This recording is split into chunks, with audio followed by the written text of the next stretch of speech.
doctorado en el Instituto de Ciencias Físicas en Cuernavaca, con Hernán Larralde, y luego hice otro postdoctorado en el Centro de Ciencias de la Complejidad, también aquí en la UNAM, con Martínez Meckler. Y a partir de eso me fui moviendo un poco de física a sistemas complejos y en particular a sistemas sociales. Entonces es algo que no es común en general en las licenciaturas en física hablar de ciencias sociales, ¿no? Es por eso que espero que esta charla les sea interesante. Pueden hacerme preguntas, no sé, hasta el final o pueden interrumpir, no sé. Ok, formato abierto. Yo no tengo ningún problema si me hacen preguntas durante la charla. Voy a tratar de dar una introducción histórica primero, de dónde salió todo esto de la sociofísica. Después voy a hablar un poco del marco teórico, que es este modelo de Axelrod, que es un modelo de votaciones. Y aquí, si me da tiempo, tengo 50 minutos, 40. Digo, en principio una hora en total, no tengo preguntas, pero Ok. está reservados, así que... Ok, entonces me puedo extender otra hora. Okay. Muy bien, entonces ahí me voy a saltar un poco y les voy a hablar sobre sistemas de salud y desde el punto de vista de los sistemas complejos, y voy a hacer varias críticas al sistema actual, que es lo que propone una vía de sistemas complejos hacia los temas de salud, y a partir de ahí ya me puedo, si me da tiempo, me meto un poco detalle al modelo que estoy presentando, que es un modelo que trabajé con la doctora Lee, que es una antropóloga que estaba, ya no está, pero estaba trabajando en ese entonces en el Instituto de Cancerología, e hicimos un trabajo conjunto sobre estas cuestiones. Les voy a presentar más o menos los resultados. Y en el Inter, todo esto viene o se hace en simulaciones en la computadora, y les voy a mostrar un par de simulaciones en NetLogo para que clarifique estos modelos. Muy bien. Entonces, ¿dónde empezamos? Pues empezamos con esto de que el filósofo francés Auguste Comte, ahí por 1798, bueno, 1857, propuso que la sociedad sigue las leyes generales tanto como en el mundo de la física. Entonces, eso fue una primera propuesta muy, muy fuerte. Y más o menos por la misma fecha, Quetelet, que está aquí abajo, también propuso algo similar. Él es estadista y aplicó la teoría de probabilidades de datos, datos sobre humanos. En sus ensayos sobre la física social, así le llamó él, y fue una de las razones por la que Comte después ya no utilizó ese término. Entonces derivó leyes estadísticas para el humano promedio basado en la distribución normal. Entonces, por ejemplo, él es el responsable de definir el índice de masa que actualmente se utiliza para medir obesidad. Entonces, también utilizó todos estos datos para analizar crimen y salud pública. Entonces, fue como las primeras personas del área, voy a llamar las ciencias duras, que se empezaron a meter en las ciencias sociales. Aquí está esto. Muy bien. Entonces, después, Comte descubrió que Quetelet se había apropiado del término física social por su enfoque estadístico. Entonces, Comte decidió acuñar para su nueva ciencia del hombre y la sociedad el término de sociología. Entonces, ahí es donde surgió la sociología, y básicamente se enfoca, o el enfoque utilizado es encontrar hechos estilizados. ¿Sí? Entonces, esto es patrones estadísticos. ¿Sí? Entonces, desde ahí surgió, y la sociología también trata de seguir ese camino actualmente. El detalle de la estadística es que muchas veces queda oscuro qué hay detrás, y hasta no hace mucho los físicos volvieron a meter su cuchara en la sociología y empezaron a proponer modelos de la física, en particular modelos de espines, no solamente eso, hay muchos otros modelos como matrices aleatorias, etcétera, hacia modelos sociológicos. Entonces, un buen artículo de revisión es este de 2018 de Frank Schweitzer, que más o menos narra con mucho más detalle, les acabo de decir, toda esta cuestión de la sociofísica. Entonces, la pregunta que está detrás es que si podemos modelar y predecir el comportamiento humano. Y si ya que estamos hablando de física, pues entonces la pregunta es ¿a poco los humanos se comportan como partículas? ¿Sí? Porque si es así, pues sí podemos meter la física, si no, como que no tiene mucho sentido. Entonces, a mí me gusta hacer esto un poco interactivo, entonces ya que hay varios estudiantes también, bueno, y también profesores, ¿ustedes qué piensan? Porque si yo digo esto, a los sociólogos sacan las antorchas y me quieren quemar en la hoguera, ¿no? De que los humanos se comportan como partículas. Ajá. Bueno, todo el mundo nos podemos comportar como partículas, pero tenemos que modelar las interacciones de alguna manera, ¿no? Así es, exactamente, ¿no? Entonces, la respuesta en general es que no, ¿no? Los humanos no podemos comportarnos como partículas, aunque hay en algunos casos, sí podemos hacer algo. Es decir, si reducimos el número de actividades a unas pocas, no ver todo el libre albedrío que tiene un humano, en un tiempo finito y nos enfocamos a un evento en particular, sí que podemos modelar el comportamiento. Y no solamente eso, modelar el comportamiento de un humano es muy complejo por el libre albedrío, pero si ponemos una colección de humanos interactuando, como ya dijeron, eso sí que lo podemos modelar. ¿Sí? Entonces hay fenómenos emergentes que uno puede modelar sin mucho problema. Una de las primeras áreas que empezó a modelar comportamientos humanos pues es la teoría de juegos, donde se modelan las tomas de decisiones. Se puede generalizar, pero lo más común es que sean de dos personas o dos jugadores y tienen matrices de pago, ¿no? Tenemos pues, dos jugadores, tenemos reglas de interacción y tenemos en los pagos las consecuencias que hay. ¿Sí? Ajá. Si regresas al anterior, a lo mejor, no sé si no está bien planteada la pregunta. A lo mejor lo que tú estás preguntando es si los humanos se comportan como partículas independientes y la respuesta sería no. Porque si pones como partículas es muy general, claro, y cualquiera que te va a decir que sí. Entonces, a lo mejor digo, no sé, ¿se comportan como partículas independientes? No. Pero como partículas sí, porque pues, todos los modelos que tenemos normalmente, o diferenciales de volumen o lo que sea, los estamos viendo y hay interacciones. No claro, sé si esa es la respuesta a la que es no. Sí. O sea, no se comportan como partículas independientes. Claro, sí, es exactamente. O sea, tiene que ver con eso y tiene que ver con que si queremos analizar un solo humano, eso está, o sea, el libre albedrío da una complejidad muy grande y no tiene sentido. Entonces, hacerlo porque es una tarea muy complicada. Sí, exactamente. A lo mejor es eso, que no en el sentido de partículas independientes. No, pero quizás incluso, por ejemplo, ¿cómo se va a mover? Si puedes considerar todos los aspectos que hace que una persona tome una decisión. En principio sí, pero ¿cuánta información requiere para eso? Sí, por eso yo creo que la pregunta es un sistema de partículas sin interacciones. Porque de partículas es muy amplio, ¿no? Claro. Sí, bueno, incluso con... Ajá. Yo quisiera proponer que sigas con la presentación. Ok. Y ya después se van a tomar en cuenta los colegas, ¿no? Ya sé que él dijo, bueno, a mí me gusta interactuar, pero tampoco tenemos toda la tarde, ¿no? No tengo muchas diapositivas, entonces espero que dé chance de hacer un debate interesante, pero sí, continúo. Y bueno, sí, efectivamente hay que matizar, ¿no? Esa pregunta es muy general. Muy bien, entonces un libro de revisión para los que quieren ver un poco más también de sociofísica es de Serge Galam, es un físico francés. De hecho, él se le asocia que acuñó la palabra sociofísica y tiene toda esta historia detrás de su trabajo y cómo dio casos de éxito a la sociología, en particular un modelo de votaciones, con sus propuestas de modificaciones básicamente de modelos de spines, ¿no? Entonces, ahí está. Entonces, todo esto nos lleva a precisamente lo que dijeron. Si tenemos un humano puede ser muy complejo, pero si tenemos una colección de humanos, pues resulta que pueden tener propiedades emergentes. Y ya hablamos a nivel sistemas de humanos. Y en particular nos metemos al reino de los sistemas complejos. Entonces aquí, como lo pongo, un humano es difícil de modelar, pero los humanos son seres sociales en general. Y cuando tenemos un conjunto de personas interactuando, podemos obtener propiedades emergentes del sistema social.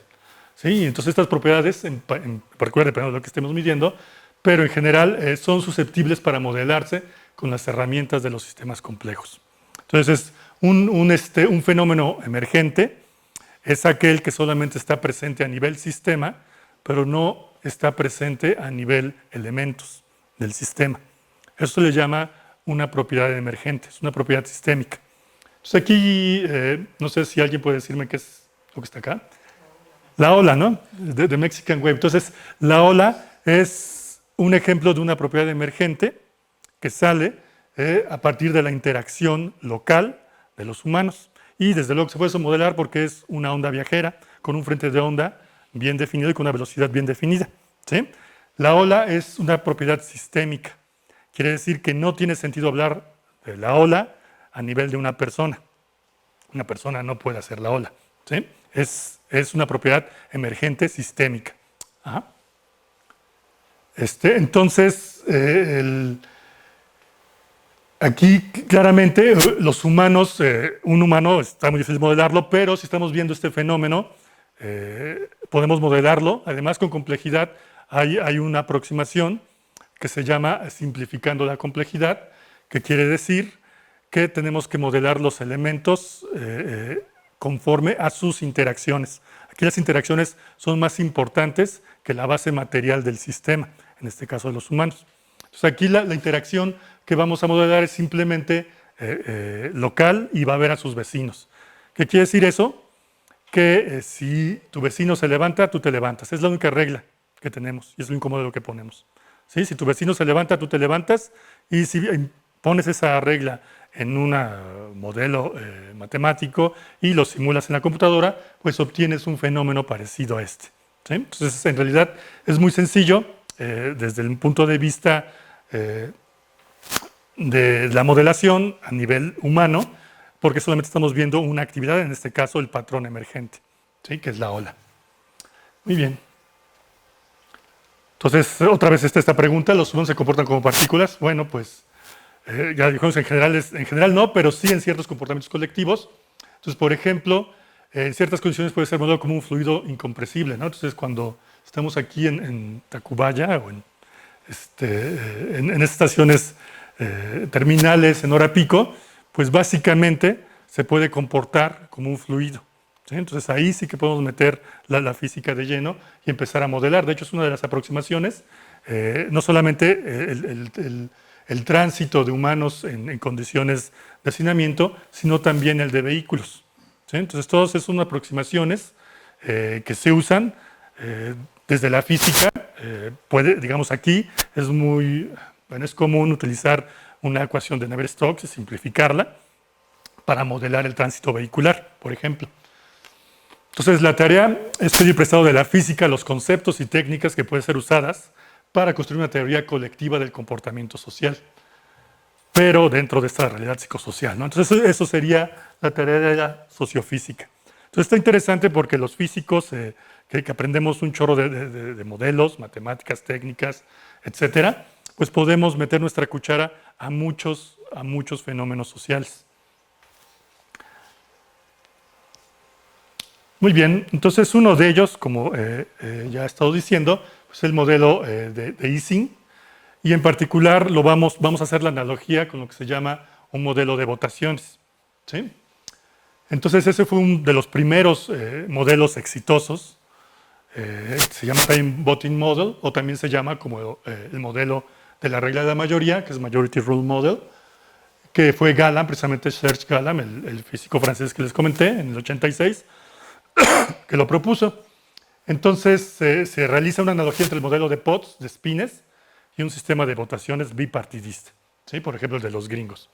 Entonces, donde el spin es equivalente a la opinión de votar por cualquiera de los dos partidos, ya sea uno o menos uno, y está dado por las interacciones con sus vecinos. ¿Qué quiere decir esto?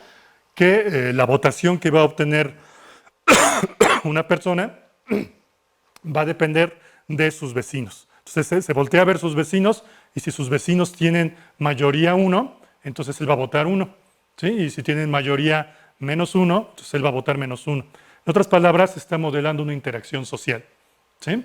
Y se llama regla de mayoría porque está diciendo que sus vecinos están influyendo totalmente en la decisión que va a tomar, ¿sí? Entonces es una aproximación muy fuerte, porque quiere decir que estamos aproximando muy fuertemente el proceso de raciocinio para hacer una votación. ¿Sí? Entonces, lo que obtenemos son cosas muy, muy similares. De hecho, es una calca del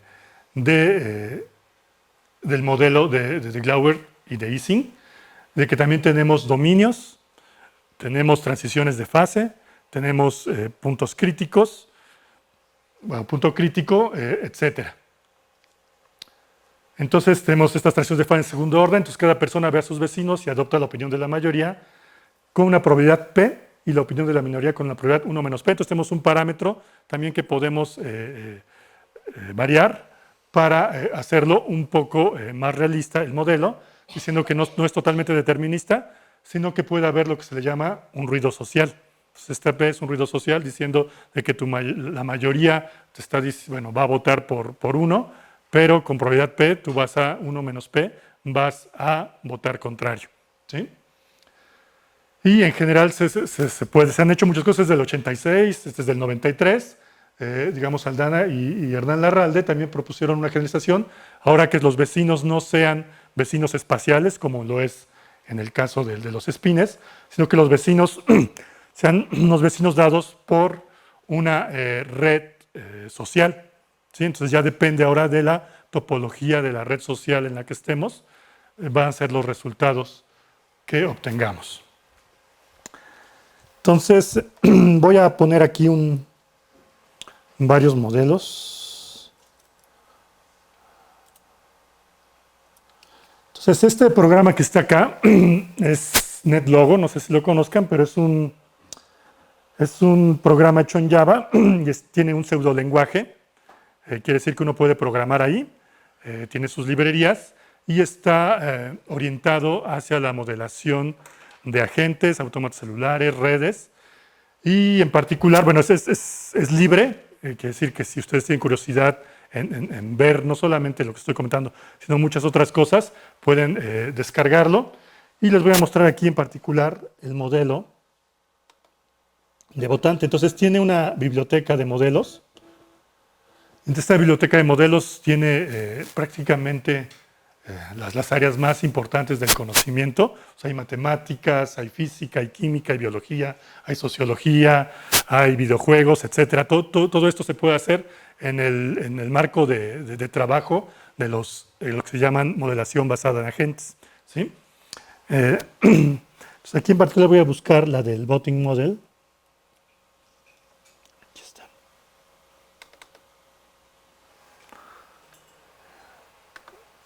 Y empiezo con condiciones aleatorias. Entonces aquí azul y verde es -1 y 1. Y yo echo a andar el programa y debido a estas interacciones locales tipo spin, pues lo que dice es que se forman dominios y patrones además. Entonces también está aquí metido formación de patrones, ¿no? Hay parámetros libres, hay formas, digamos, esta es una primera simulación, se puede mejorar la simulación, que son otras cosas. Y esto resulta pues muy interesante, en principio porque Serge Galam, obviamente este fue un primer modelo en el 86, ha mejorado sus modelos y con esto pudo predecir el resultado de ciertas votaciones en la Unión Europea. En particular, él presume mucho haber anticipado el Brexit, por ejemplo, antes de que se votara, dadas las condiciones iniciales que tenía y dado su modelo, pudo predecir que se iba a ir para allá, ¿no? Entonces, esto es muy interesante porque quiere decir que con esto, en principio, podemos hacer muchas cosas. Digamos, ahorita no lo puse en la presentación, pero otros de los modelos dice que cuando tratamos de buscar consensos, más de consensos quiere decir que todos, digamos, voten hacia un mismo, hacia 1 o -1, buscar consensos. Dice que si tenemos, desde luego es un modelo de caricatura, si tenemos más de 30 agentes, no pueden llegar a consensos. Eso está muy interesante, aunque es un resultado teórico, está muy interesante porque quiere decir que una Cámara de Diputados con 500 personas discutiendo nunca van a llegar a consensos. ¿Sí? Sí, está interesante y más o menos se ve porque la que tenemos ahorita, pues en realidad votan por bloque, ¿no? Y son 2, 3 bloques y pues se llegan a consensos porque no se hace una discusión entre ellos. pero en principio uno se plantearía la necesidad de tener una Cámara de Diputados con personas que no debaten y no llegan a consensos entre sí, etcétera, etcétera, ¿no? Muy bien. Entonces, este es, con ecuaciones, el modelo del votante. Entonces, tenemos n votantes. Cada votante lo voy a caracterizar solamente con su opinión, que lo voy a llamar sigma 1 para el votante 1, sigma 2, etcétera, etcétera. Así me voy con el sigma n. Entonces, cada uno con dos posibles valores, ya sea 1 o menos 1, y que cambia a cada paso de tiempo. Entonces, la regla de actualización es la siguiente: al tiempo t más 1, la opinión o el voto del votante n, pues va a ser igual a esta función m de n en el tiempo t con probabilidad p, y menos esta con probabilidad 1 menos p, donde esta m de n no es otra cosa más que el promedio de su vecindad, de los votos de su vecindad. Aquí le saco la función signo y hago la suma. Quiere decir que si tiene mayoría positiva, pues va a ser 1. Si tiene mayoría negativa, pues va a ser menos 1. Y bueno, si es 0, aquí lo voy a poner también. Ahí podemos elegir varios caminos, pero si es 0, también lo pongo como positivo, ¿sí? Y esa es la simulación que les acabo de mostrar. Muy bien. Entonces, esa fue una primera aproximación de la física hacia los votantes. Después Axelrod, en el 97, que es un sociólogo, utilizó generalizó el modelo de votantes, donde ahora tenemos agentes también en una malla de L por L, y está muy interesante porque definió la cultura de la gente como un arreglo ordenado de sus opiniones, ¿sí? Entonces aquí tenemos ahora el agente N, y vamos a generalizar. No solamente es una votación, digamos, de partidos, puede ser cualquier otra característica. Eso le llaman características, ¿sí? Entonces resulta que una persona la podemos modelar como un arreglo, y le vamos a llamar cultura a eso, cultura de la persona, como un arreglo de sus opiniones, ¿sí? Ahorita voy a poner un ejemplo. Entonces es un arreglo ordenado con F entradas, llamadas características, y cada una de estas características tienen Q posibles valores, ¿sí? Llamados rasgos. Entonces cada una de estas tiene Q posibles valores, que son los rasgos. Entonces, esto en sociología también se llaman genes culturales. Esto que está acá se llaman genes culturales y tienen el nombre de memes. Entonces, los memes son genes culturales y está muy interesante porque siguen unas reglas muy similares a los genes biológicos, muy, muy similares. ¿Qué quiere decir eso? Que puede haber mutaciones, que puede haber deleciones, que puede haber adiciones, que se pueden mezclar dos culturas para dar una nueva cultura, etcétera, etcétera, ¿no? Entonces, tienen características muy, muy similares, así en estos modelos, hacia los genes biológicos. Entonces, uno ya habla de memética en lugar de genética, y se puede dar también procesos de diseminación de la cultura, ¿sí? Que es lo que estamos haciendo. Entonces, por ejemplo, aquí pongo los rasgos. Voy a poner 6 rasgos, que es esta entrada, bueno, es este vector con 6 entradas. Y podría ser que tengo, más bien, 3 entradas y 6 características. Las entradas pueden ser comida, música y deporte de conjunto, por ejemplo, ¿sí? Entonces, cada persona puede tener estas opciones, no sé, pastas, carnes, alimentos de mar, moles, embutidos, arroz, y etcétera, cada uno con unos de ellos. Y yo puedo caracterizar entonces la cultura de una gente dependiendo de qué es lo que le guste de todos estos, ¿sí? Desde luego es una aproximación porque podría gustarles más de uno, etcétera, etcétera, ¿no? Entonces hay que tener cuidado cuando uno construye estas cuestiones, que en principio tendrían que ser excluyentes para que no entremos en problemas. Entonces las clasificaciones deben de ser con mucho más cuidado.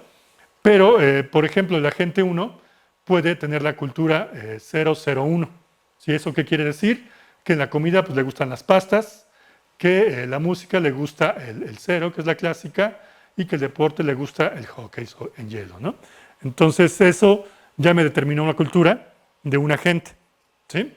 Y entonces, ¿qué es lo que hago? Pues poner muchos agentes a interaccionar ya sea espacialmente, mediante autómatas celulares, o en una red social, y veo cómo se diseminan estas culturas.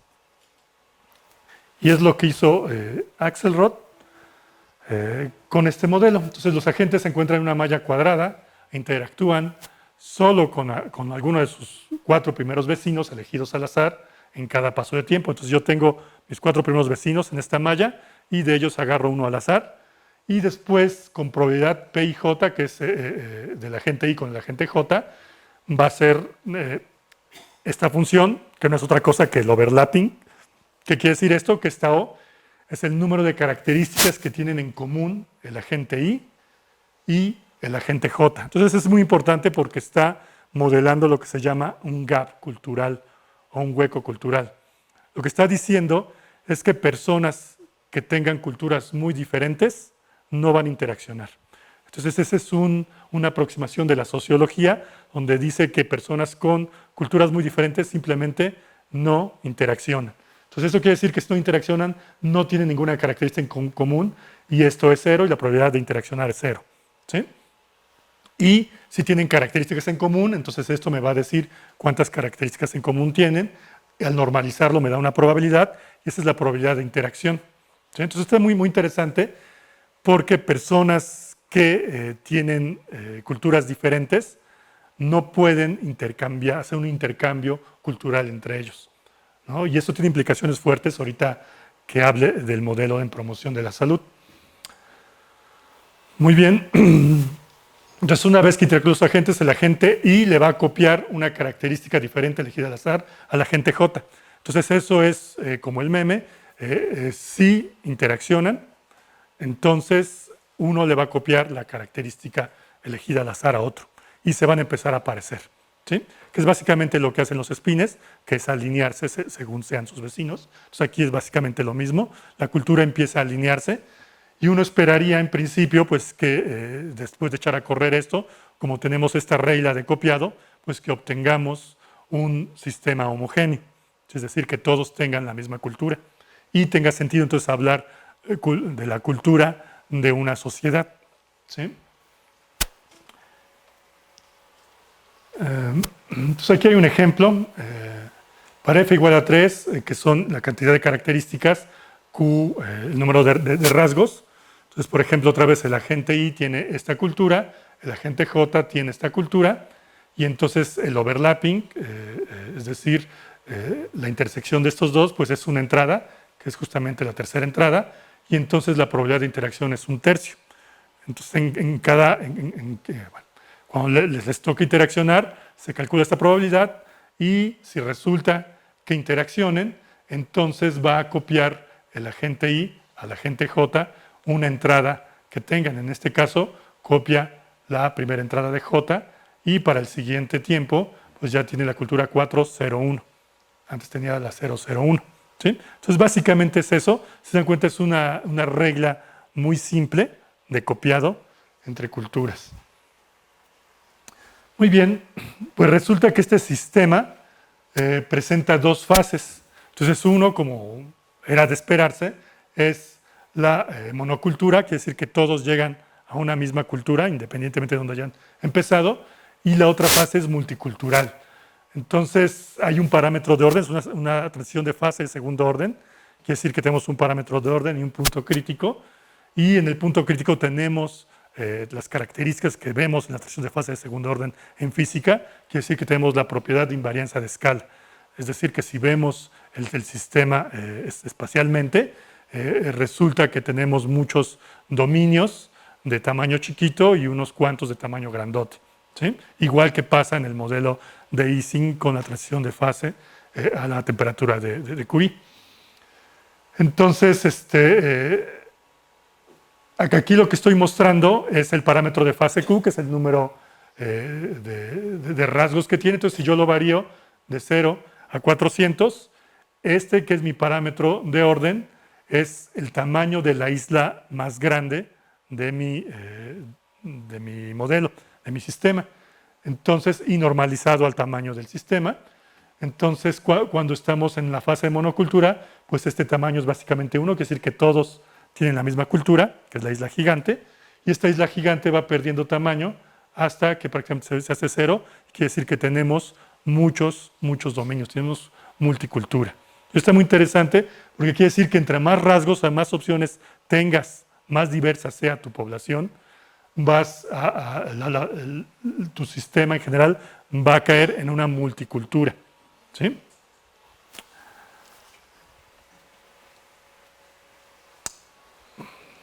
Entonces, basado en esto, nosotros hicimos un modelo, también basado en este modelo de Axelrod, con dos cuestiones fundamentales. Entonces, uno, que los vecinos están determinados ya no espacialmente por sus vecinos que pongamos en el mundo, sino por la topología de una red social. Y vimos varias topologías. Y vamos a utilizar este modelo de Axelrod, pero extendido, donde vamos a reemplazar la probabilidad de interacción por un modelo de confianza limitada. Ahorita lo voy a describir más adelante. ¿Qué quiere decir eso? Esto es que en el espacio cultural solo interactúan agentes dentro de un radio cultural determinado. Entonces ahorita lo voy a poner en ecuaciones porque a los físicos nos encantan las ecuaciones y no queda algo oscuro con palabras. Pero antes de eso, les voy a poner el contexto, si me da tiempo, de sistemas de salud. Les voy a hablar un poco de sistemas de salud, si me da tiempo.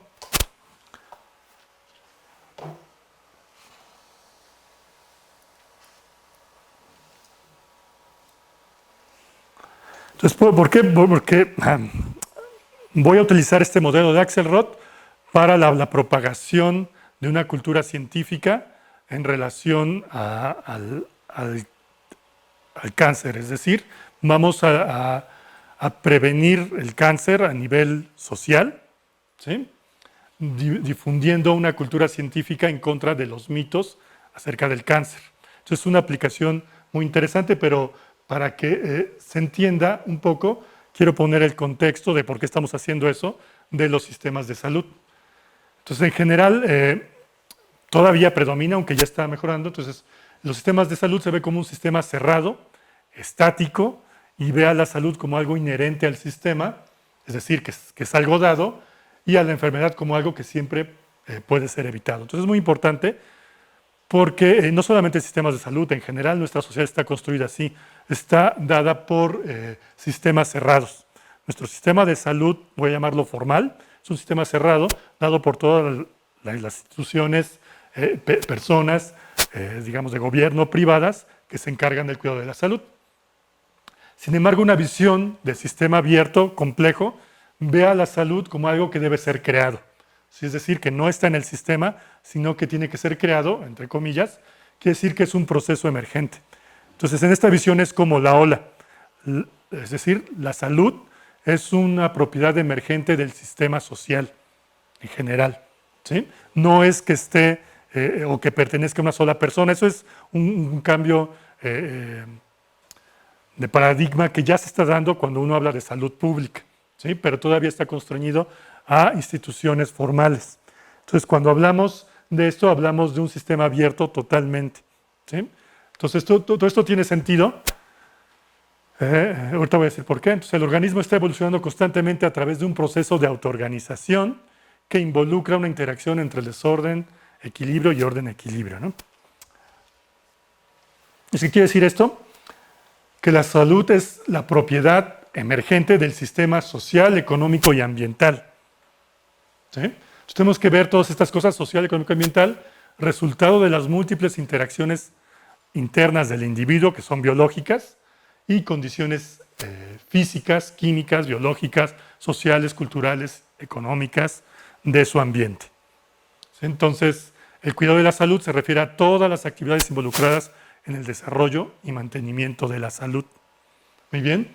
Entonces, esto está muy interesante porque nuestro sistema de salud, excepto otra vez la salud pública, sí ya va por ese camino, pero todavía está constreñido a la centralización y la institucionalización del instituto. Bueno, la forma de poner como un instituto a la salud. Resulta que aquí la salud, vista desde este enfoque, se refiere entonces a todas las actividades. Estamos hablando de todas. digamos, los médicos tienen un ambiente laboral poco salubre, y siendo que en general son los encargados, los médicos que están en los hospitales, me refiero. ¿Sí? Entonces, sus jornadas de trabajo son altísimas, su jerarquía es muy fuerte, etcétera, etcétera, ¿no? Entonces, ellos son los encargados de la salud, y si no, uno no toma en cuenta que son variables sociales también las que influyen en el cuidado de la salud, pues ellos en general tienen en principio, una mala salud.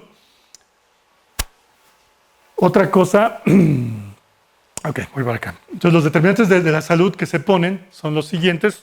Usualmente se reconocen 5, que son los genes y biología, por ejemplo, sexo, edad, etcétera.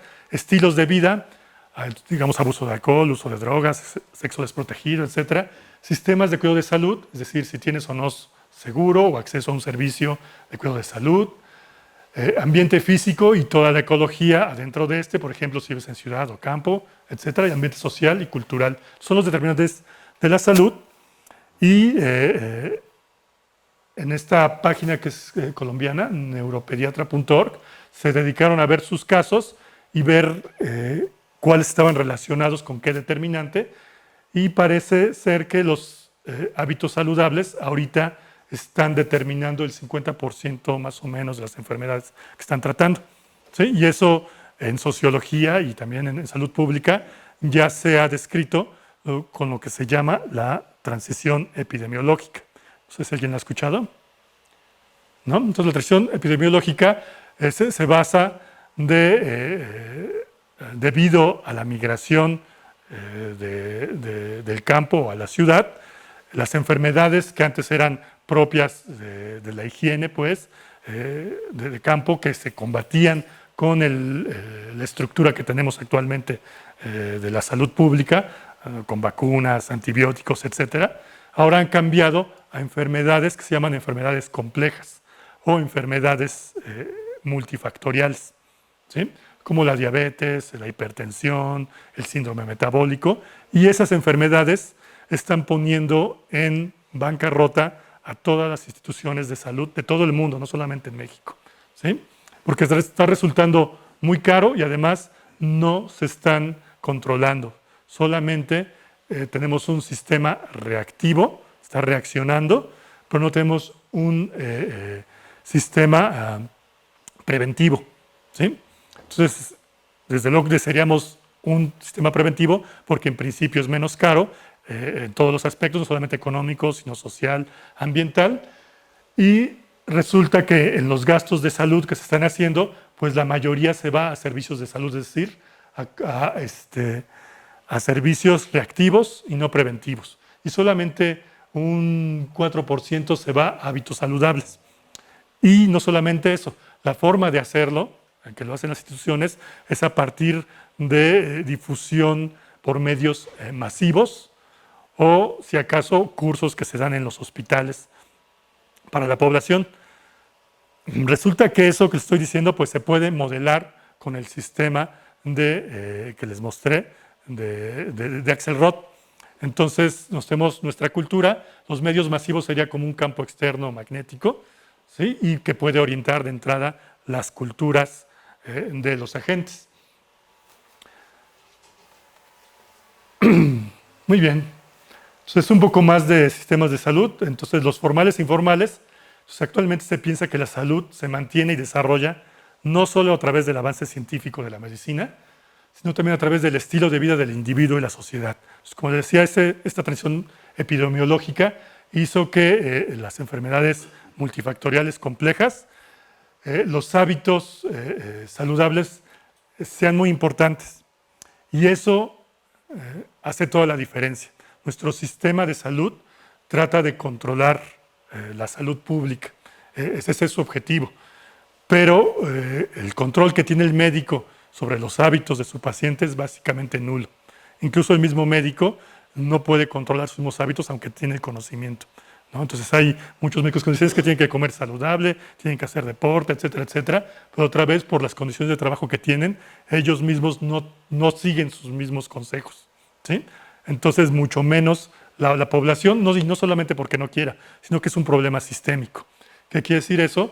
que está más a la mano llevar un estilo de vida poco saludable, no sé, si vamos a comer tortas, tacos, grasas, está más a la mano y más barato incluso que comer vegetales. De hecho, ser vegetariano o vegano es ir contracorriente y a veces hasta sale más caro, ¿no? Entonces, el problema es sistémico, no solamente tiene que ver con información. Sin embargo, por ser complejo, ahorita vamos a tomar solamente esta parte de la información. Entonces, ¿qué es lo que hacemos? La teoría de la complejidad nos dice que en vez de plantear un conjunto de reglas complicadas y sobrereguladas, es mejor crear el contexto para que emerja la salud de la población. Entonces, aquí el ejemplo es que los sistemas de salud se van por todo lo contrario. En un sistema de salud, digamos, dado por un hospital, tiene reglas para todo, ¿no? Y entonces el sistema se vuelve súper complicado, ¿sí? Y entonces es difícil seguir en general el movimiento que uno que tiene que hacer, sobre todo este sistema, para que le den los tratamientos o el seguimiento que requiere. Entonces, en un sistema basado en reglas, donde todas las situaciones deben estar especificadas, tenemos que hacer el cambio a uno donde las reglas simples de interacción y guías para crear el contexto, se den reglas simples de interacción y guías para crear el contexto, para que a través de la autoorganización emerjan propiedades sistémicas deseadas. Entonces, el ejemplo, a lo mejor para que quede un poco más claro, es la ola. Entonces, si yo quiero controlar la ola, ¿sí? Entonces yo soy un gobierno y quiero controlar esta ola que está en los estadios, lo que tengo que hacer es crear burocracia y crear reglas. Tengo que poner policías en cada ciertos asientos que vigilen que las personas se levanten y si no se levantan que los reprendan o que los repriman o que les llamen la atención, etc. ¿Sí? Y debe haber aparte un organismo centralizado que cuide a estos policías y otro que cuide al que cuida, etcétera, etcétera. ¿Sí? Entonces, si nos vamos por el control central de un sistema complejo, estamos yéndonos por el camino incorrecto. Porque ya, como ya les dije, la interacción es muy sencilla y está basada en la cooperación o en la colaboración. Si tu vecino se levanta, tú te levantas, ¿sí? Entonces, eso es lo que estamos proponiendo para que la salud emerja en un sistema social, que sean interacciones locales, que no estén reguladas, a eso se le llama crear el contexto. Entonces, debido a que ya estamos en sistemas sociales complejos, simplemente hay que crear el contexto para que se den estas interacciones. Muy bien, entonces lo que necesitamos son que no sea el médico que esté detrás del paciente, ¿no? Eso va a ser imposible, sino que sean los pacientes los que se encarguen de la salud, ¿sí? Es lo que se llama pacientes informados. Entonces, el reto de hoy es empujar las capacidades del sistema fuera de los límites de las instituciones formales. ¿Sí? Es decir, no estoy diciendo que no las necesitamos, sí las necesitamos, sino que tenemos, debido a la complejidad que tenemos en enfermedades multifactoriales, debemos de poner en las manos de las personas ahora la salud para crear individuos informados, apoyados y comprometidos que sean capaces de crear y fortalecer sistemas informales de salud por sí mismos. ¿Sí? Eso está interesante porque está en lo que se llama salud pública y en particular en lo que se llama promoción de la salud. Entonces, desde el punto de vista de los sistemas complejos, es a menudo mejor facilitar un ambiente donde personas y comunidades se autoorganicen para mejorar la salud. Entonces, no que tengamos ahí a los médicos organizando todo, sino que los pacientes se hagan responsables, se autoorganicen y emerja la propiedad a nivel comunidad de salud.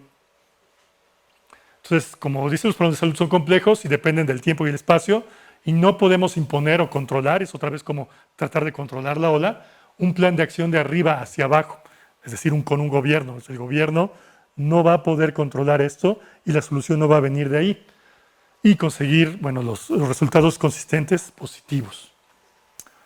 Entonces, lo que necesitamos es un sistema de salud distribuido, no centralizado como el que tenemos ahorita. Entonces, para responder efectivamente a los retos del sistema de salud, debe ser distribuido, que sea capaz de comprometer al usuario dentro de las redes informales. Esto está interesante porque de lo que vimos, lo que vio la doctora Lee en su trabajo de combatiendo mitos acerca del cáncer, que llamamos mitos cancerígenos, resulta que la mayoría de esta información en forma de mitos se transmite por las redes sociales de los individuos. Quiere decir que las personas le hacen más caso a sus amigos, a su compadre, a su comadre, que al médico. ¿Sí? Entonces la información que se apropia, es decir, que forma la cultura de los individuos, tiene más peso debido a la cercanía cultural de las amistades que de las autoridades médicas. ¿Sí? Eso está interesante y podría explicar por qué tenemos todavía muchos problemas, digamos, acerca de las campañas que son masivas, digamos, para el uso de condón en adolescentes. Entonces parece que hay muchas campañas y no está funcionando, se siguen embarazando, está la información, no le hacen caso, etcétera, etcétera. Aquí la cosa es que no, aunque está la información, no se está apropiando las personas de ella, es decir, no lo está internalizando en su cultura como un meme. Entonces necesitamos algo que funcione con bucles de retroalimentación y que alinee incentivos hacia el estado de salud deseado, removiendo el peso tremendo en las instituciones formales de salud. Entonces la propuesta es que la información de entrada fluya a partir de la red social de una comunidad, ¿sí? Y que la comunidad se autoorganice para apropiarse de esa cultura científica saludable. ¿Ok? Digamos, ese va a ser nuestro modelo. Más allá del modelo, todavía está una propuesta de que para hacer esto ya hay tecnologías, en particular 2 tecnologías que nos van a ayudar, que va a ser la tecnología de cadena de bloques, no sé si la han escuchado, la de blockchain. ¿Alguien? ¿No? Bueno, he escuchado Bitcoin, ¿no? Eso sí. ¿No? ¿Tampoco? ¿Algunos? Sí, bueno, entonces Bitcoin es una criptomoneda que está respaldada en una tecnología que se llama cadena de bloques o blockchain, y está muy interesante porque es una base de datos distribuida. Es decir, que nadie tiene el control y nadie puede decir qué pasa con esa criptomoneda. Entonces, esta tecnología más la tecnología del Big Data puede hacer que se formen incentivos para que las personas se orienten hacia una cultura saludable. Por ejemplo, se pudiera hacer aplicaciones donde se den tokens. Tokens son, es el término generalizado para medir el valor en una red por una actividad saludable que uno haga, y que esos tokens sean intercambiables por varias cosas, por ejemplo, por un descuento en tu seguro de vida, un descuento del acceso a gimnasios, etcétera, etcétera. Entonces los tokens son como los puntos en las tarjetas de crédito, ¿sí? Entonces la propuesta es que si tú haces actividades saludables que son grabadas por estas aplicaciones y compartidas por todos, entonces que haya un incentivo para que tú las sigas haciendo, tanto comida, en general hábitos saludables, ¿sí? Y todo eso con el Big Data que como no está centralizado, sino va a estar distribuido, en principio se puede analizar todos estos datos con inteligencia artificial y determinar cuál es tu estado de salud y qué necesitas hacer para mejorarlo sin que tengas a un médico detrás de ti, sino la tecnología que te esté informando, más las interacciones sociales que tengas en tu ambiente. Que es más o menos, ya les dije, tecnologías de salud. Y estos son los cuestiones parciales del tema de salud. Me las voy a saltar porque no me va a dar tiempo. Pero regreso, ahora sí que ya tenemos el contexto, a el modelo que trabajamos. Entonces, es un modelo de promoción de la salud en sistemas informales. Entonces, ya les dije por qué estamos agarrando esto. Está basado en la complejidad. Entonces, tenemos nuevamente nuestras culturas que ahora van a ser continuas.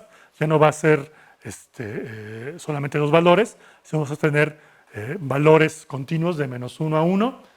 Y nuevamente tenemos características, F características, entonces la cultura está dada por este vector de F entradas. Y vamos a tener dos tipos de agentes. Unos van a ser los agentes informados, ¿sí?, que van a influenciar a sus vecinos para inducirlos a cambiar a una opinión preseleccionada, que voy a llamar X asterisco. Entonces esta cultura es la cultura deseable, que queremos que es la saludable, ¿sí? Entonces estos agentes informados, en principio estamos proponiendo que sean los agentes que acuden al hospital, ya sea cuidando a la persona, que sean los cuidadores, o la misma persona que está enferma. Regularmente ellos son los que tienen más conocimiento sobre la enfermedad y son los que podrían en principio encargarse de difundir toda esta cultura científica saludable en su comunidad. Entonces tenemos estos agentes informados, el I. Entonces, aquí es muy importante.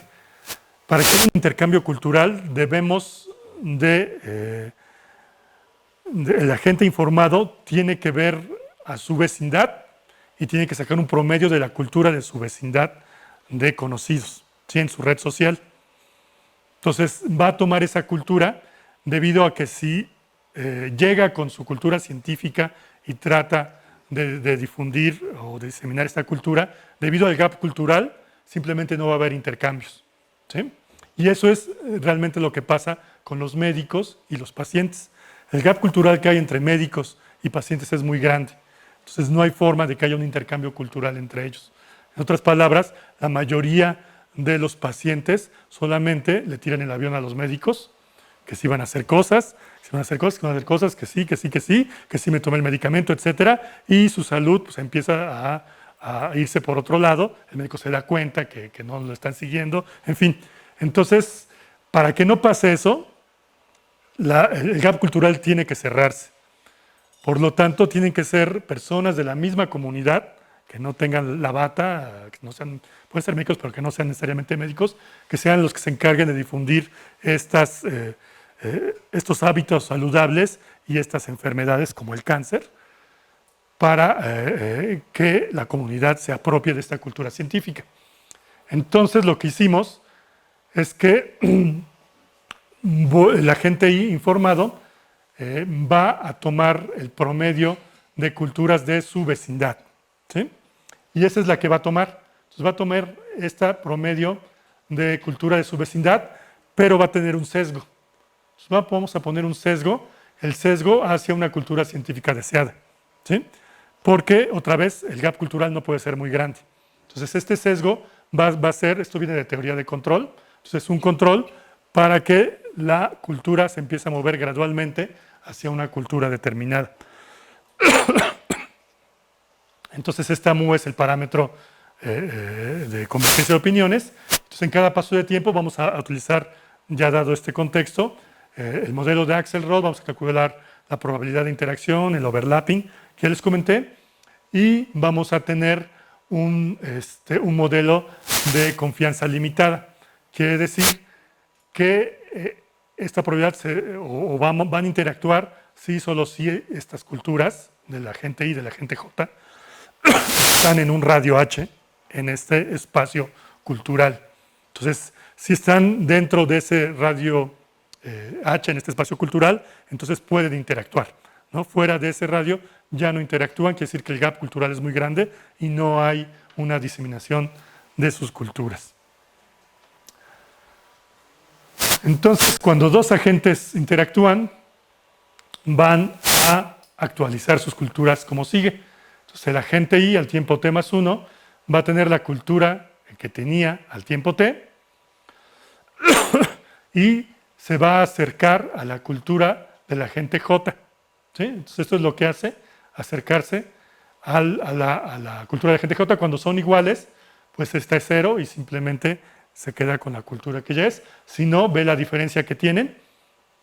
Este, desde luego, es un vector, entonces estos son vectores, esto es una resta de vectores, y tenemos este componente que nos dice cuál es la fuerza de convencimiento del agente I.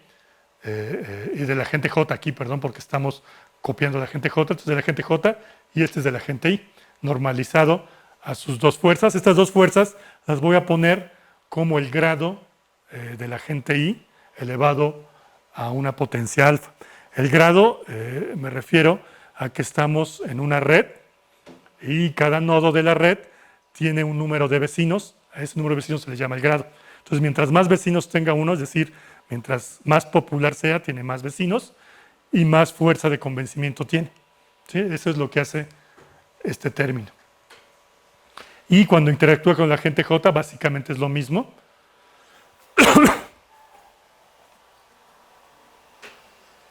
Y pues ya está, tenemos el modelo y lo corremos en el software de NetLogo, que es el que les presenté. Ahorita les muestro la simulación para 10,000 agentes y con condiciones iniciales donde ponemos el 10% de agentes informados en nuestra red y 90% de agentes regulares. Con una cultura, aquí voy a tomar que los números negativos son mitos, es una cultura que no es científica. Y el número de características la pusimos como 5. Aquí los valores parecen arbitrarios, pero no, eso tenía que ver con una encuesta que realizaron en el Instituto de Cancerología sobre los mitos. Entonces de ahí salió este número. Y el radio o la confianza limitada se puso como 0.15. Esto está en unidades de que la máxima cultura es 1 y la mínima es -1. Y el exponente de autoridad pública lo pusimos como 9, que es esa mu, el alfa igual a 1, ¿no? Mu está aquí 0.9. Y lo que hicimos fue agarrar estas topologías de red. Entonces agarramos una red con topología de mundo pequeño, una topología que se llama de red, que se llama espacialmente agrupada, que es esta de acá. Aquí los colores son los siguientes. Los colores azules ya son agentes, los verdes son agentes informados, los colores azules son agentes con una característica ya positiva en su cultura, es decir, que tienen ya apropiaron una cultura científica, y los que son oscuros ya para negro tienen una característica negativa, que es que todavía tienen mitos en su cultura. Entonces agarramos esas redes y también agarramos la red aleatoria y una red libre de escala. Y les voy a mostrar la simulación de una corrida. Hicimos 1000 corridas de estas y sacamos promedios.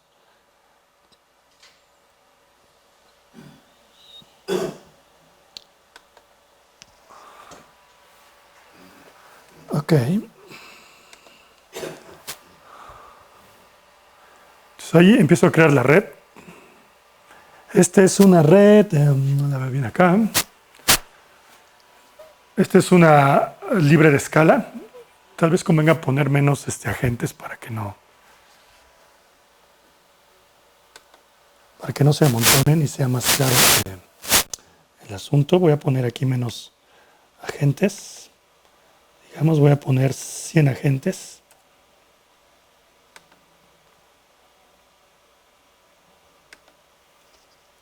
Ok, ahí se ve mejor la red. Entonces tenemos una red libre de escala. Acuérdense que la red, no sé, mejor no les digo acuérdense, tal vez no la conocen. La red libre de escala tiene una distribución de grado, es una distribución de vecinos, que sigue una ley de potencias. ¿Sí? ¿Qué quiere decir eso? Que tenemos nodos concentradores.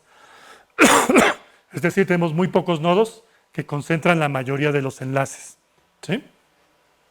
Y la mayoría de los agentes que hay solamente tienen muy pocos enlaces. Esa es la característica de una red libre de escala. Entonces, esta red libre de escala que está acá, la planteamos así. Tenemos una cultura de mitos y aquí tenemos el 10% de agentes informados y echamos a andar el programa. Entonces, aquí lo que ven es cómo cambia. Lo voy a poner pausa un poco. Entonces, lo que estamos viendo es lo siguiente. Esta es la densidad de agentes que tienen el mito. Está normalizado, desde luego, que es el rojo, y esta es la densidad de agentes que tienen la cultura científica. Entonces vemos cómo estos agentes informados están influyendo en su vecindad para que haya un cambio. Y esta es la cultura de todos estos 100 agentes, está aquí metida. Entonces, al principio la mayoría era roja y después con la interacción local de sus vecinos empieza a moverse hacia la cultura que nosotros pusimos, la cultura target, que en este caso es 1. Y esta es la distribución de grado, que es una libre de escala de nuestra red. Entonces la sigo poniendo.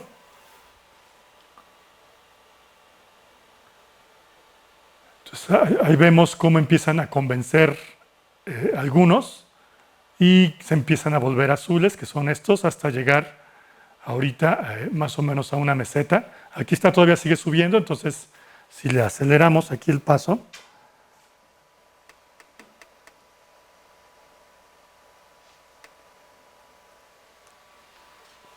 entonces en principio vamos a poder ver cómo estas culturas empiezan a cambiar. Bueno, aquí ya no cambió. Entonces, este valor es el que vamos a reportar. Obviamente esto hay que sacar promedios, hay que hacer muchos ensambles. Este es para la red libre de escala, pero aquí podemos programar todas las otras redes. Digamos, aquí tenemos la red de mundo pequeño. Y hacer básicamente lo mismo. Y resulta que las convergencias son diferentes dependiendo de la topología de la red.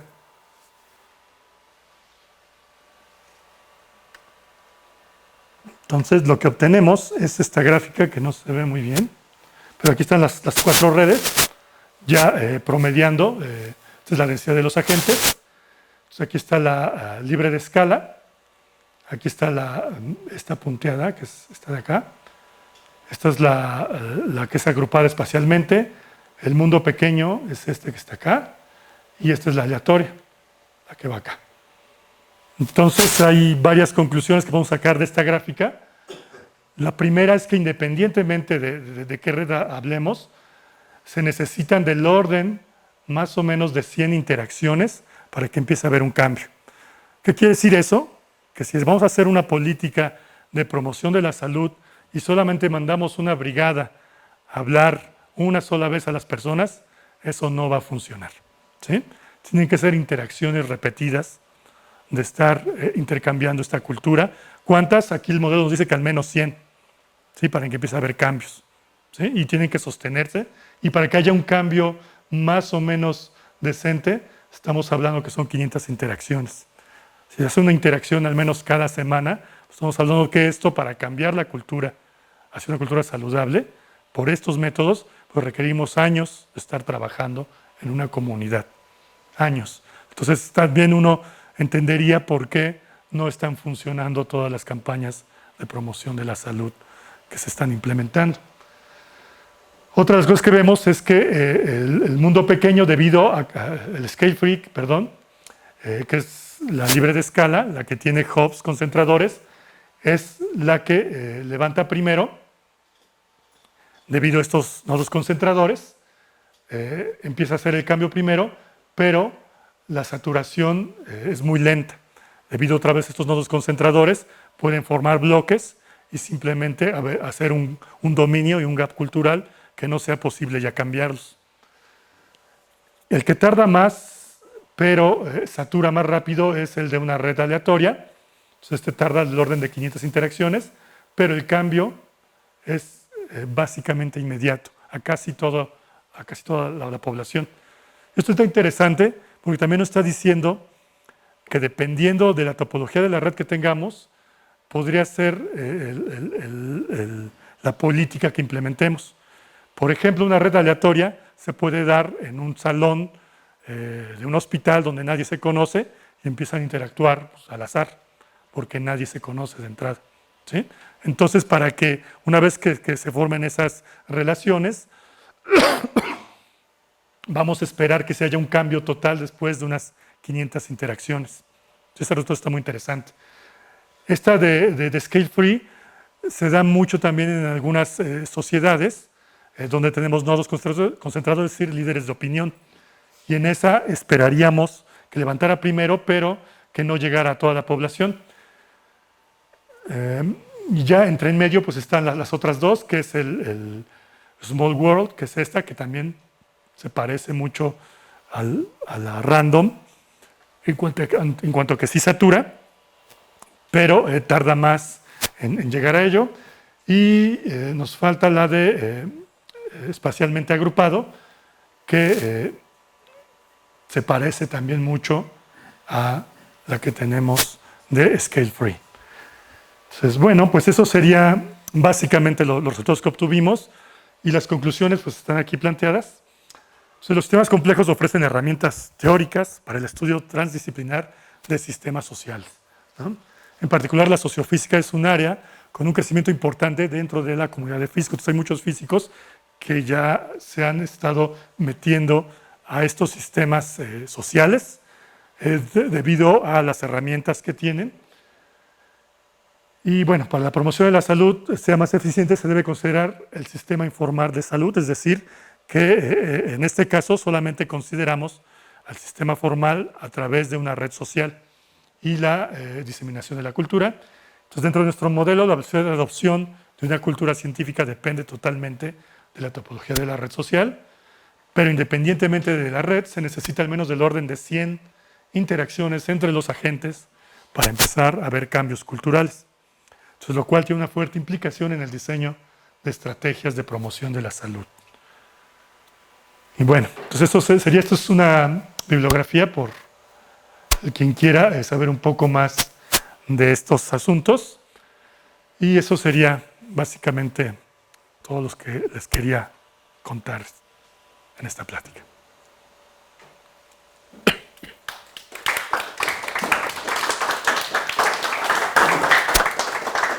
¿Tienen alguna pregunta? A ver, ahorita tú estás hablando de interacciones primero a primeros vecinos. Así es. Estás hablando de azar. Y estás hablándonos de un sistema que podría ser algo así como un fluido incompresible.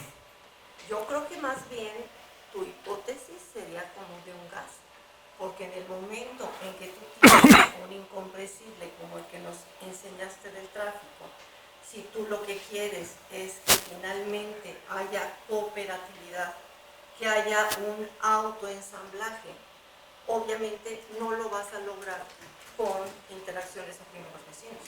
Obviamente el problema de un sistema, olvídate, que haya un líquido. El gran problema de estudiar un líquido y sistemas donde hay autoensamblaje es que no son ni tan siquiera segundos vecinos. Son a primero, segundo, tercero, cuarto, y es cuando tú cortando de alguna manera, pero yo creo que tus tiempos que te salen tan largos es por meter el azar y por meter primeros vecinos. Generalmente en toda esta parte de los sistemas complejos hay maneras de, a lo mejor si es muy complicado trabajar con más vecinos, pero tomarlos porque si no, o bueno, a lo mejor estoy mal, no sé cómo logras la cooperatividad o el autoensamblaje con una entre dos nada más, interacción entre dos. Claro, esa pregunta está interesante. Quiero aclarar, primero digamos lo del tránsito, no es el modelo que presenta este último, eso fue un ejemplo donde se puede meter cosas de física para cosas de sociología, en particular del tránsito. Ese no es el modelo que presenté. Sí se pueden obtener correlaciones de largo alcance, es decir, autoorganización a partir de interacciones de primeros vecinos solamente. Digamos, un ejemplo común, a lo mejor no queda claro aquí, pero un ejemplo común es, se llama modelo de Bersek, que es para las parvadas. Entonces, cuando uno tiene parvadas, ve solamente la interacción de primeros vecinos y obtiene una correlación de largo alcance a nivel sistema. Entonces, eso está metida la hipótesis de que hay un fenómeno de apantallamiento, igual que pasa en física, de que ¿por qué tomas primeros vecinos? Porque tal vez la fuerza de interacción entre sus primeros vecinos, a pantalla la interacción con todos los demás. Desde luego no es una regla. Pero sustituyes el resto de vecinos con algún potencial externo. Sí, exactamente. Podría sustituirlo por un potencial externo, no necesariamente. Solamente con la interacción local de primeros vecinos se puede dar una correlación de largo alcance entre todos. Entonces, ahorita si me da tiempo, les puedo mostrar en el logo esta interacción de primeros vecinos y que se están moviendo y que forman parvadas. En el modelo que presenté, el de promoción de la salud, ahí no estoy tomando en cuenta líquidos como tal, debido a que no hay movimiento. Digamos, la dinámica se da en un espacio abstracto cultural, y entonces el movimiento es un movimiento de las culturas, no un movimiento físico como tal. Entonces ahí no estoy poniendo cosas de fluidos, pues. Aunque desde luego podría hacerlo, no es, al momento que tomamos redes, nos quitamos modelar todo este sistema de movimientos, ¿no? Aunque podríamos hacerlo también, ¿no? Y una cosa sí que sí me perdí. ¿Cómo defines un sistema abierto y un sistema cerrado? Claro, aquí cuando hablé de sistemas de salud abiertos y cerrados, no lo hablé en el contexto de la física así en general, sino me refiero a sistemas formales e informales. ¿Qué quiere decir eso? Los sistemas formales son los sistemas cerrados, dados por la infraestructura del gobierno y privados que atienden a la salud, hospitales, clínicas, médicos privados, etc. Entonces es un sistema cerrado en el sentido de que la salud se le encarga a este sistema nada más, ¿sí? Y ellos son los responsables de la salud pública. No hay más. O sea, es decir, que el paciente, en principio, o todos los demás que no estamos en ese sistema, que se llama un sistema informal, no somos responsables de la salud, ¿sí? Si tenemos un problema de salud, vamos con ellos y ellos tienen que resolverlo. Así es como funciona ahorita. El cerrado está interactuando con el abierto. Sí, totalmente. Sí. A lo que me refiero que es cerrado institucionalmente, ¿sí? Quiere decir que es un sistema jerárquico dado por un gobierno y una estructura administrativa, donde la salud se ve como un servicio, ¿sí? Es decir, la interacción es eso, yo te doy un servicio de salud, no hay una interacción de dos vías, ¿sí? Es decir, es solamente de una vía. A eso me refiero. ¿Hay alguna otra pregunta? Yo primero quisiera saber si ustedes han publicado trabajos en este campo y si han comparado sus resultados con algún tipo de estudio de campo, como les llaman, y qué tan cercanos son las hipótesis que han utilizado en la realidad, ¿no? Y las simulaciones, qué tan buenas son comparadas con la realidad. Sí, la respuesta, la primera pregunta es sí, ya lo hemos publicado. Bueno, lo acabamos de publicar, no tiene mucho. Está en el capítulo de un libro asociado a una conferencia de redes e inteligencia artificial, que todavía no sale publicado, pero ya está aceptado. Y está en los proceedings de la conferencia también. Esta es una parte. Sí, este es uno de los grandes problemas, hacer la comparación con trabajos de campo. Porque hacer un trabajo de campo, la persona con la que trabajé, la doctora Ali, que es antropóloga, trató de hacerlo, pero Ali, así se llama, la doctora Ali, ella es antropóloga e hizo encuestas. El problema es que no alcanzó un número muy grande, entonces la estadística es muy mala. Intentó hacer encuestas también por internet, no hubo tampoco mucha participación. El proyecto donde estaba en el Instituto de Cancerología y se le invirtió mucho dinero, pero bastante dinero, a una campaña publicitaria que se hizo masiva en el Metrobús, pero no hay forma o sea, ya no había dinero pues para ver cuál fue el impacto de ello. Y solamente con las pocas encuestas que hizo, pues prácticamente el impacto fue nada porque nadie se enteró de la campaña. Entonces se invirtió mucho dinero y parece ser que no hay forma de ver cuál es el impacto de invertir en medios masivos. Y esa es una. Y dos, si queremos hacerlo necesitamos mucho dinero para hacer encuestas y analizarlas, cosa que no había presupuesto para ello. Entonces es difícil hacer eso, pero con lo que estamos proponiendo con agentes informados, sí podríamos dejar que el sistema se autoorganice y que los agentes informados sean los responsables de subir información a cambio, a lo mejor, de ciertos beneficios en el sector salud centralizado, es decir, en los hospitales donde van. ¿Sí? Entonces eso se estaba trabajando y esa es básicamente la propuesta, ¿no? Que ahora se haga un estudio mucho más grande para comparar este modelo, que desde luego es de caricatura, estamos obviando muchas cosas que están pasando, pero queremos ver qué tanto nuestras hipótesis que están detrás están planteando al menos algo que importa mucho a los que administran la salud pública, es cuánto dinero voy a ponerle a la campaña de promoción.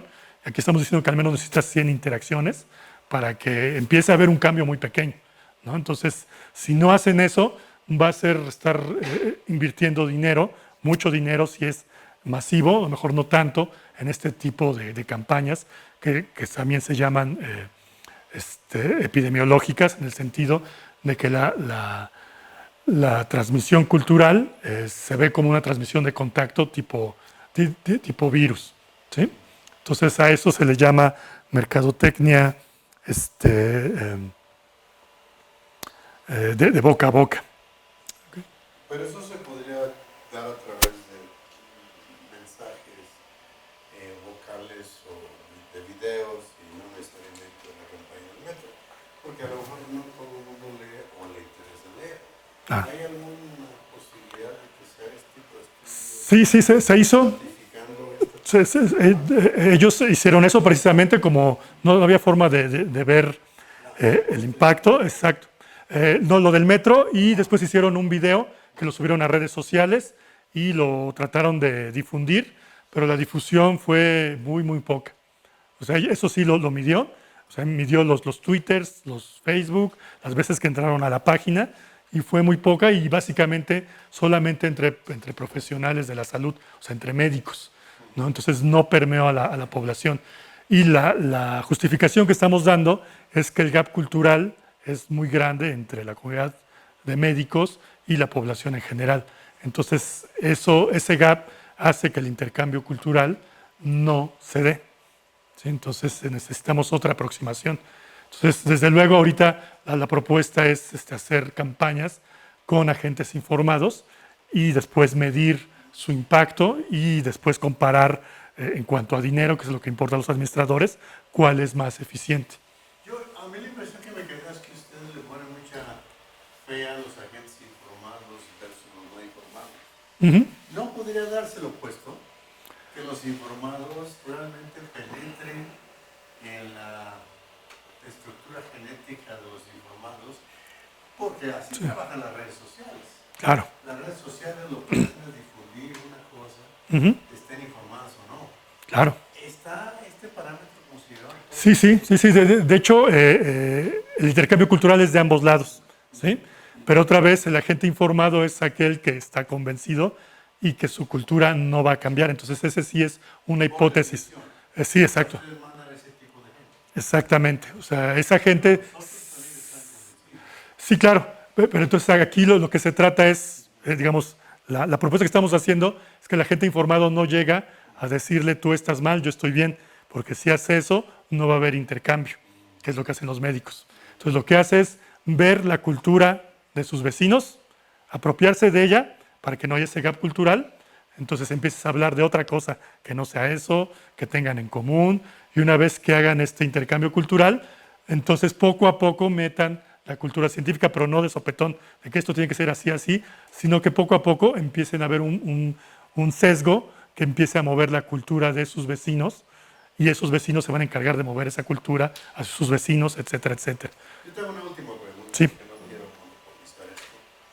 A mí me queda la impresión de que el enfoque determinista subyace este tipo de métodos. Es decir, si si tú comes bien, haces ejercicio, vas a ser una persona saludable. No vas a tener cáncer, no vas a tener diabetes, no vas a hacer esto y aquello. Hace como 6 meses, por curiosidad, yo leí un artículo en Nature que los autores argumentaban que el cáncer no es predecible, no es determinista, al contrario, es estocástico, ¿sí? Y entonces este tipo de situaciones, ¿cómo embonan el modelo de ustedes? Claro, sí, eso está muy interesante. Sí, la impresión es, sí hay cosas estocásticas, sin embargo, en su mayoría es eso determinista y es una aproximación muy burda. Para realmente ver el sistema complejo necesitamos ver otras cuestiones. El ambiente aquí solamente está metido por sus vecinos, pero hace falta ver lo económico, lo ambiental, la infraestructura, etc. Es un sistema complejo y si empezamos a reducirlo, Mexicano, ¿no? Supuestamente nos predispone a la diabetes. por ejemplo, ¿sí? Entonces, este modelo, digamos, es una primera aproximación a una solución que tiene que ser mucho más amplia. Esto no va a resolver las cosas. Y la segunda pregunta, sí, esto está interesante porque desde este punto de vista, sí se puede prevenir el cáncer a nivel sociedad. Entonces, está muy bueno. No a nivel individual, porque pues, eso es multifactorial, genético, etcétera, etcétera. ¿Qué quiere decir prevenir el cáncer a nivel social? Que si una persona adopta esta cultura científica y sabe cuáles son los síntomas tempranos, ¿sí? Puede acudir a las instituciones formales y en principio pudiera tener un impacto menor que cuando ya tenga un cáncer avanzado, que no se da cuenta. Entonces, en ese sentido, ya a nivel sociedad, empezamos a reducir el cáncer como esta propiedad emergente en la sociedad, que llegan, o los números de pacientes con cáncer avanzado que llegan a las instituciones de salud pública, que ya en esa etapa o no tiene solución de plano y además son carísimos, ¿sí? Entonces, con estas aproximaciones se dice que sí se reduce el cáncer en salud pública, ¿sí? Como una sociedad, no como un individuo, porque eso es imposible, ¿sí? Pero con estas aproximaciones sí pretendemos reducir el número de personas con cáncer avanzado que llegan a las instituciones de salud pública o privada. Se reduce, pero no se evita. Exacto, no, porque eso es multifactorial, ¿no? Exacto, eso no es posible. Ok. Yo, Solo una pregunta, en algún lugar que se haya aplicado, que se tenga como reporte de que de esta interacción, o bueno, hablaba también del gasto-beneficio, ¿no? O sea, cuando estuvo Michelle Obama, ella gastó mucho dinero en precisamente difundir esto de la salud, iba a las escuelas y bueno, en proporción con lo que la industria invierte, pues fue nada, ¿no? Pero se habla mucho de ella precisamente porque había invertido mucho en esto de la salud. Entonces, Claro. quizá por ahí algún resultado. Sí, sí, ya hay trabajos que dicen, creo que no lo puse acá, pero un buen instituto se llama System Innovation, es una página web de complejólogos que se dedican a estudiar todo esto. Tienen trabajos donde demuestran que cuando tienes un sistema complejo, en este caso el sistema de salud, el gasto incremental no es proporcional a los resultados. Entonces, quiere decir que estar incrementando el gasto público en salud ya no está correlacionado con disminuir las enfermedades públicas, voy a llamarlas así. Entonces, mientras más dinero inviertes, esa proporción que tú, no sé, 20-30%, no va de la mano con que disminuyas el 20-30% de las enfermedades en la población. Entonces, cuando pasa eso, quiere decir que tu sistema actual que tienes está rebasado, no está funcionando en ese sentido de que ya no obedece a cambios incrementales y necesitas un cambio de paradigma. Entonces necesitas, lo que dije, cambiar el paradigma de sistemas centralizados que cuiden la salud a sistemas distribuidos que cuiden la salud. Esa es la propuesta. Bueno, me parece que este sistema informal es más bien para cambiar los hábitos, ¿no? de las personas con las que convivimos, ¿no? Que desarrollen hábitos buenos. Pero este sistema informal, ¿cómo ayudaría o cómo combatería enfermedades? Por ejemplo, no veo cómo podría ser de ayuda el sistema informal en una epidemia. Claro. Sí, sí, claro. Sí, sí, no. Estas aproximaciones son para los que se llaman enfermedades complejas o multifactoriales. Está centrado para ello. Para enfermedades que no son complejas, es decir, ¿qué quiere decir enfermedades que son complejas? Que en principio tienen causa-efecto, que son las de contacto, que pueden evitarse a través de vacunas o de un medicamento en particular. Entonces, son enfermedades, digamos, de antaño, que vacunando a tu población puedes prevenir, por ejemplo, ¿no? Es así, de acuerdo, este enfoque no las está tomando en cuenta, porque para eso sí es muy bueno el sistema actual que tenemos, ¿no? Que son campañas de vacunación, etcétera, etcétera, ¿no? Estas son para las enfermedades complejas que son multifactoriales y que se basan mucho en los hábitos de las personas. Entonces aquí está metido la presión social que hace tu círculo social para que tú lleves una vida saludable o no. Entonces, dependiendo de con quién te juntes, es la vida que llevas. ¿Sí? Es básicamente lo que está detrás. Una pregunta personal nada más. ¿Tú crees que haya utilizado Trump esto para ganar? Sí, exacto. Es Cambridge Analytica. Exactamente, se basan en ello. Exactamente, tienen estos modelos y estos modelos lo que hacen es ver tu cultura a través de tu Facebook o tu Twitter y de ahí te envían mensajes personalizados, que es el sesgo que está ahí para cambiar tu orientación a voto. Sí, sí, se utilizó y son estos modelos los que están utilizando en redes sociales. Sí, el tema colectivo de Trump, hablando de religiones, ¿qué no hacen los evangelistas desde hace siglos que ir a tocarte la puerta y convencerte y entonces son los informados contra los informados? ¿No se podría seguir un esquema así para sensibilizar a la gente? Sí, sí, eso es lo que estamos sugiriendo. El problema es que los evangelistas tienen un problema que es el gap cultural.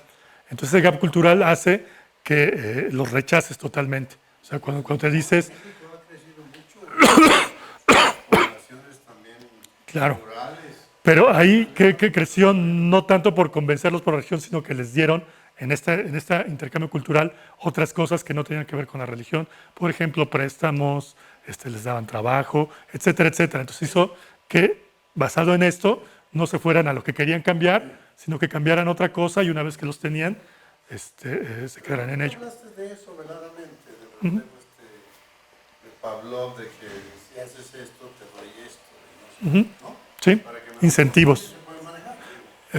Sí. ¿Cómo va a ser más barato que las cantidades de dinero que se gastan? Sí, sí, exactamente. Esa es la propuesta, que eso va a ser mucho más barato que un sistema de salud reactivo, donde tengamos que ver pacientes ya con cáncer o con diabetes, etcétera, etcétera, ¿no? Ok. Sí. Gracias. ¿Hay otra pregunta? Yo tengo una pregunta. En estas redes de libre descargas, Ujú. ¿no pensaron en si era más barato, en vez de tener más informados, informar a los que sean los más... Sí, más conectados. Sí, esa es la primera aproximación. Ya está estudiado eso, por eso lo hicimos. Y uno de los problemas de hacer eso es que los líderes de opinión saben que son líderes de opinión y regularmente para convencerlos que difundan una información tienes que pagarles, ¿no? Tienes que darle incentivos para que lo hagan. Entonces eso hace que la campaña sea mucho más cara, porque si tú vas con el sacerdote a decirle, oye, yo quiero que hagas esto, esto o esto, entonces va a decir, bueno, sí, de a cómo no. Entonces, ese es el problema y nosotros queríamos explorar la solución sin tener que recurrir a los líderes de opinión, ya que eso implicaría un costo mayor a un programa. Pero podrían como comparar cuánto, porque mandar a muchas personas a una campaña cuesta también. Entonces, Claro. comparar como qué es lo que conviene, si realmente mandar más personas o pagarles a los líderes de opinión, ¿no? De alguna forma, el mismo dinero Sí. te da más. Sí, totalmente, sí, sí, sí. Aquí lo interesante es que no mandas a personas a una campaña, sino que son las mismas personas de la comunidad que van al hospital y debido a esa interacción que hay, ellos son los que regresan a su comunidad y difunden el conocimiento científico. Entonces, en principio, no deberías estar pagándole un sueldo a estas personas, ¿no? Entonces es una propuesta diferente donde haya personas informadas, pacientes informados, que se encarguen ellos de difundir, ¿no? Digo, a cambio van a tener a lo mejor ciertos beneficios en el hospital, pero no sería pagarles un sueldo para que vayan a difundir. O sea, no son enfermeras tocando puertas o médicos, etcétera, etcétera, ¿no? Esa es otra la dinámica que lo que esperamos es que se autoorganice, que lo que muestran las simulaciones. Pero hablamos, ¿Mm? ahora te corto ya porque ya próximas veces la... Gracias.